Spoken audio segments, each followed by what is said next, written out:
Hello everyone, welcome to BioPuri. If you like the videos present on my channel, please like, comment, share and subscribe. तो हम continue करते हैं आपकी NEET practice question series की part 38 video.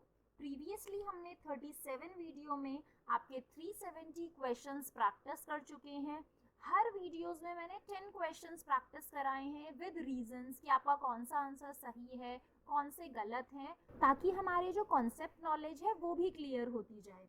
Concept related doubts अगर आपको हैं तो चैनल पे ऑलरेडी प्लेलिस्ट प्रेजेंट है 11th-12th के ऑलमोस्ट सभी चैप्टर्स की, तो आप वहां से अपने कॉन्सेप्ट रिलेटेड डाउट्स क्लियर कर सकते हैं और क्वेश्चन करते हुए भी हम कॉन्सेप्ट्स को डिस्कस करते हैं। तो आज का आपका फर्स्ट क्वेश्चन है, the finches of Galapagos island provide an evidence in favour of. तो गैलापागोस आइलैंड में जो डार्विन फिंचेस हैं उनका जो इवोल्यूशन हुआ, उनमें जो चेंजेस हुए, हमने आपके इवोल्यूशन चैप्टर में पढ़ा था 12th के। हमने देखा कि डार्विन फिंचेस जो हैं उनकी जो बीक साइज है वो डिफर कर रही है। वो एक ही जियोग्राफिकल एरिया में रह रही हैं बट डिफरेंट फूड को कंज्यूम कर रही हैं। डिफरेंट फूड को कंज्यूम करने की वजह से क्या हो रहा है, उनका जो बीक साइज है वो डिफर कर रहा है। किसी की बीक जो है वो बहुत ज़्यादा बड़ी है, किसी की बीक छोटी है और मोटी है, किसी की बीक जो है वो पॉइंटेड है। तो ये सभी जो वेरिएशन इन बीक साइज आया आपके डार्विन फिंचेस का, वो एक ही जगह में रहकर आया। तो इसीलिए हमें फिंचेस ऑफ गैलापागोस आइलैंड से ये पता चलता है आपके बायो जियोग्राफिकल इवोल्यूशन के बारे में कि अगर एक ही टाइप की बर्ड स्पीशीज जो एक ही एरिया में रह रही है बट उनके फूड हैबिटेट की वजह से उनके बॉडी स्ट्रक्चर में डिफरेंट चेंजेस हो सकते हैं, और जो हमने देखा कि हुए हैं। सेकेंड आपका क्वेश्चन है, one of the important consequence of geographical isolation. तो जियोग्राफिकल आइसोलेशन के बारे में आप लोगों ने 10th में भी थोड़ा पढ़ा होगा जब हमने हेरिडिटी एंड इवोल्यूशन पढ़ा था। तो जियोग्राफिकल आइसोलेशन हो जाने की वजह से आपने एक बीटल वाला एग्जांपल पढ़ा होगा कि बीटल की कुछ पॉपुलेशन में से कुछ इंडिविजुअल आपका माउंटेन और नदी के पार चले गए, वहाँ ज़्यादा ठंड थी, उनके में कोट डेवलप हो गया, तो अब ये दो नई स्पीशीज आ गई। तो इसका मतलब जब जियोग्राफिकल आइसोलेशन हो जाता है मींस आपकी एक स्पीशीज में से कुछ इंडिविजुअल दूसरे जियोग्राफिकल एरिया में चले गए, तो क्या होगा, ऑब्वियसली दोनों जियोग्राफिकल एरिया का जो टेम्परेचर है, एनवायरनमेंट है, फूड है, वो डिफरेंट होगा। तो जो इंडिविजुअल है वो अपने आप को उसके हिसाब से ही अडेप्ट करेंगे। तो यहाँ पे आपका जो जियोग्राफिकल आइसोलेशन है वो हमें किसके बारे में बताता है, स्पीशिएशन थ्रू रिप्रोडक्टिव आइसोलेशन। तो स्पीशिएशन क्या होता है, arising of new species from the existing one. और ये जो स्पीशिएशन हुआ जियोग्राफिकल आइसोलेशन होने के बाद, इसने रिप्रोडक्टिव आइसोलेशन भी लाया। अब ये जो आपकी दो स्पीशीज हैं जो दो डिफरेंट जियोग्राफिकल एरिया में रह रही हैं, चाहे वो सेम बीटल्स की थी, एक ही पॉपुलेशन के पहले थे, अब वो दोनों स्पीशीज अलग हो गई हैं and they can not reproduce, जिससे रिप्रोडक्टिव आइसोलेशन भी क्रिएट हुआ।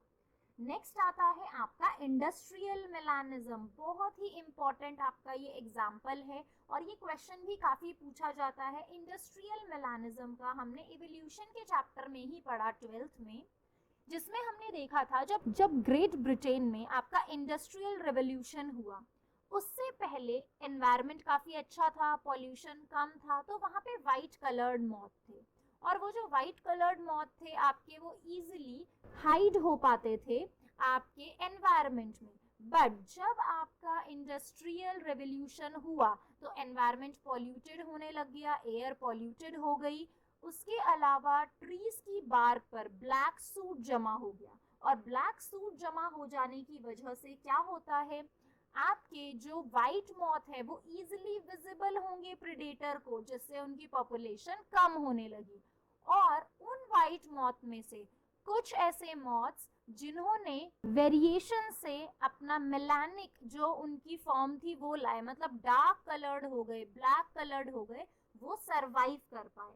तो इससे हमें ये पता चला कि जो आपके पेपर्ड मॉथ थे, तो जो true black coloured melanic moth आए वो कहाँ से अराइज हुए, बाय रीअकरिंग रैंडम म्यूटेशन। उन्होंने रैंडम म्यूटेशन कॉज करे अपने डीएनए में, जिसकी वजह से वो उस एनवायरनमेंट में, पॉल्यूटिंग एनवायरनमेंट में ज्यादा अच्छे से अडेप्ट हो पाए। फोर्थ क्वेश्चन है the concept of chemical evolution is based on. तो आप देख रहे हो फिर से इवोल्यूशन बेस्ड क्वेश्चन है। केमिकल इवोल्यूशन में क्या हुआ, हमें ये पता चला कि जो लाइफ है वो अराइज हुई है कॉम्बिनेशन ऑफ केमिकल से। ऑब्वियसली हमने ऐसे एक्सपेरिमेंट्स देखे थे आपके ऑपरेन, हैल्डन और इन सब कि एक्सपेरिमेंट्स की जो ये केमिकल्स हैं, आपके सिंपलर मॉलिक्यूल्स हैं, वो ही कंबाइन हुए हैं, कॉम्प्लेक्स मॉलिक्यूल्स बनाया है जिससे लाइफ भी अराइज हुई है। फिफ्थ क्वेश्चन आपका ह्यूमन इवोल्यूशन से आया है। Among the human ancestors the brain size was more than 1000 cc इन। तो आपका ये ब्रेन साइज का चार्ट आप अच्छे से ड्रॉ कर लेंगे। ह्यूमन इवोल्यूशन के केस में जितने भी रामापेथेकस, ड्रायोपेथेकस, उसमें से आपका लास्ट मतलब होमोसेपियन तक, तो 1000 के ऊपर जो साइज था ब्रेन का वो था होमो निएंडरथल्स में। आपका क्वेश्चन 6 है what is common between parrot, platypus and kangaroo. तो पैरट आपका एव हो गया, प्लैटिपस एंड कंगारू आपके मैमल हो गए। तो इन तीनों में क्या चीज कॉमन है, आप देखो पैरट तो ओविपेरस है, प्लेटिपस ओविपेरस है, बट कंगारू नहीं है। टूथलेस जॉस तो है नहीं। फंक्शनल पोस्ट एनल टेल ये भी यहाँ पे रॉन्ग है। तो होमियोथॉर्म्स, क्योंकि हमें पता है कि वार्म ब्लडेड ऑर्गेनिज्म सिर्फ आपके एव्स एंड मैमल्स है। क्वेश्चन 7 है which one of the following is a matching pair of body feature and the animal possessing it. तो आप देखो यहाँ पे मैच द फॉलोइंग नहीं करना है, हमें देखना है कौन सा मैच सही है। तो यहाँ स्कॉर्पियन का वेंट्रल हार्ट बताया है, ऑक्टोपस में पोस्ट एनल टेल बताई है, लीच में आपका वेंट्रल सेंट्रल नर्वस सिस्टम मतलब सीएनएस की बात की है, और आपका chameleon pharyngeal gill slits absent in embryo. तो यहाँ पे सिर्फ आपका एक ही ऑप्शन सही है जो कि लीच के केस में, एनालिथ्स के केस में वेंट्रल नर्वस सिस्टम है। स्कॉर्पियन आपके जो भी इनवर्टिब्रेट्स हैं उसमें तो हमने पहले ही पढ़ा था, आपका वेंट्रल हार्ट नहीं होता, डॉर्सल हार्ट होता है।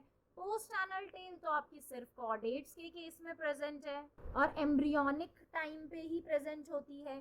फेरेंजियल गिल स्लिट्स जो है वो प्रेजेंट है एम्ब्रियो में ऑफ कैमिलियन और यहाँ लिखा है एब्सेंट, तो ऑप्शन सी आपका करेक्ट है। क्वेश्चन 8 है आपका select the correct statement from the following. तो आपको इवोल्यूशन से ये क्वेश्चन है, आप देखो mutation are random and directional. तो डायरेक्शनल लेस कहते हैं हम तो म्यूटेशन के लिए। हमने दो साइंटिस्ट के बारे में पढ़ा है आपकी बुक में, Darwin and Hugo de Vries. तो उनके कुछ कॉन्ट्राडिक्टरी स्टेटमेंट्स थे तो ये गड़बड़ हो गया। डार्विनियन वेरिएशन आर स्मॉल, ये तो सही है, बट डायरेक्शनल लेस नहीं थे, डायरेक्शनल थे। फिर आप देखो all mammals except whales and camels have 7 cervical vertebrae. तो ये वाली बात भी यहाँ गलत है, बिकॉज आपके जितने भी मैमल्स हैं उनमें जो सर्वाइकल वर्टिब्रे है वो आपकी 7 ही होती है। फिर आपका थर्ड स्टेटमेंट यहाँ पे करेक्ट है कि fitness is the end result of the ability to adapt and get selected by the nature. तो आपका हर्बर्ट स्पेंसर ने ये स्टेटमेंट दिया था कि सर्वाइवल ऑफ द फिटेस्ट, जो फिट होगा आपके एनवायरनमेंट में वो ही सर्वाइव कर पाएगा और वो ही सेलेक्ट होगा बाय नेचर। 9th क्वेश्चन आप देख सकते हो, इसमें फिर से पूछा गया है कि कौन से जो मैच है वो करेक्ट है यहाँ पे। तो आपको क्रोकोडाइल का 4 चैम्बर हार्ट बिल्कुल सही है। सी अर्चन तो आपका एकाइनोडर्मेटा है, तो इसमें पैरापोडिया कहाँ से आ गए, वो तो आपके नेरिस में है, एनालीड है। ओबेलिया आपका सीलेंट्रेट है, मेटाजेनेसिस शो करते हैं, बिल्कुल सही। लेमूर थेकोडोंट जो टीथ टाइप है कैसा प्रेजेंट होता है, लेमूर एक वर्टिब्रेट है। तो ये वाली बात आपके first, second and last A, C and D बिल्कुल करेक्ट है। What is true about Nereis, scorpion, cockroach and silverfish. तो सबसे पहले आप देखो नेरिस एनालीड है, स्कॉर्पियन, कॉकरोच एंड सिल्वरफिश ये तीनों आर्थ्रोपोड है, तो सेम फाइलम में तो है नहीं। जॉइंटेड पेयर बिल्कुल नहीं। None of them is aquatic, ये वाली बात भी यहाँ गलत हो जाती है, नेरिस एक्वेटिक है।